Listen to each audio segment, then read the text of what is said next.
Bonjour à tous, j'espère que vous allez bien. Cet été créatif, je vous propose de réaliser une petite carte postale.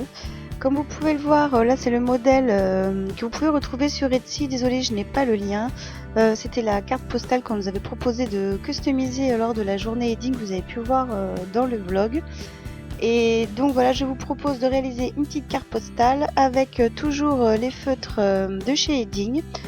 Car je me suis aperçue qu'ils étaient aquarellables et du coup je les teste dans ce tutoriel. Donc là j'ai pris une feuille de papier, comme c'était un test j'ai pris une feuille un peu de papier un peu trop fine. Je vous invite à prendre soit du papier canson ou autrement du papier pour aquarelle. Là j'ai mesuré 11 cm sur 14 pour pouvoir ensuite insérer la carte postale personnalisable à l'intérieur d'une enveloppe si vous souhaitez l'envoyer.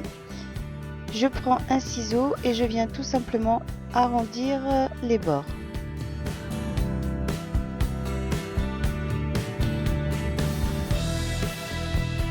Alors à main levée je viens tout simplement écrire le mot postcard et l'endroit où on va pouvoir mettre l'adresse.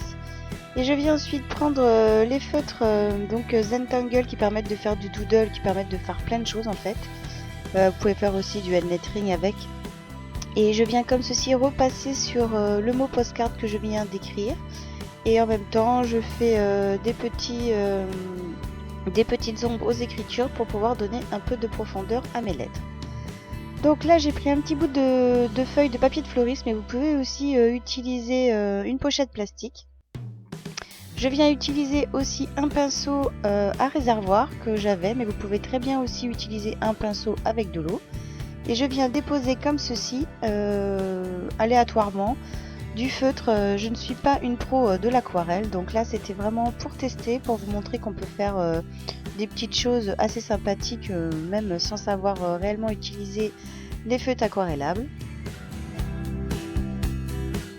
Donc je viens déposer comme ça différentes couleurs. Je viens, alors plus vous allez mettre d'eau, plus vous allez avoir de la couleur claire, et moins vous mettez d'eau, plus vous allez avoir du foncé. Donc vous pouvez comme ceci réaliser différents dégradés en mélangeant bien évidemment vos couleurs.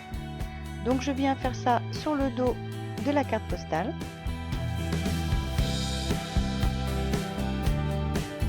Alors comme mon papier est un petit peu fin, vous allez voir une petite astuce, je vais laisser sécher donc sous presse. Je vais tout simplement le mettre à sécher dans un livre pour pouvoir lui redonner une forme bien plate. Je vais venir y mettre quelques petites gouttes à nouveau de couleur de feutre aquarellable, tout simplement pour faire un petit effet. Et à présent je vais utiliser les stylos Zentangle Doodle pour pouvoir réaliser, pour écrire une petite phrase. Donc c'est simplement, je voulais vous montrer ce DIY pour vous occuper, vous ou même les enfants pendant les vacances. C'est vrai qu'avec les réseaux sociaux, on n'envoie plus trop de cartes postales ou de lettres. C'est vraiment dommage qu'on ne prend plus le plaisir à écrire. J'utilise quelques motifs aussi du hand lettering. C'est vrai qu'il y a de jolies choses à faire. Pareil, je ne suis pas spécialiste dans le hand lettering. C'est vrai que j'aime beaucoup tous les différents motifs, mais bon, vous pouvez faire votre carte postale comme vous le souhaitez. Ça peut être un dessin, un petit message personnalisé comme ici. Ici j'ai marqué tout simplement je t'aime plus que tout, avec 3 petits points de suspension. À nouveau je viens utiliser un feutre, un stylo un petit peu plus épais pour pouvoir donner de la profondeur à mon écriture. Et enfin je vais venir utiliser le stylo argenté, que j'aime aussi beaucoup, car cela permet de faire des jolis effets. Ça donne un effet pailleté argenté aux écritures. Ça donne du relief aussi aux lettres. Et voilà, je trouve que c'est un effet vraiment sympathique. Voilà pour ce tutoriel DIY petite carte postale personnalisable avec les feutres donc aquarellables de chez Edding. J'espère que cette vidéo vous aura plu et je vous retrouve très prochainement sur la chaîne pour plein de nouvelles vidéos. À bientôt!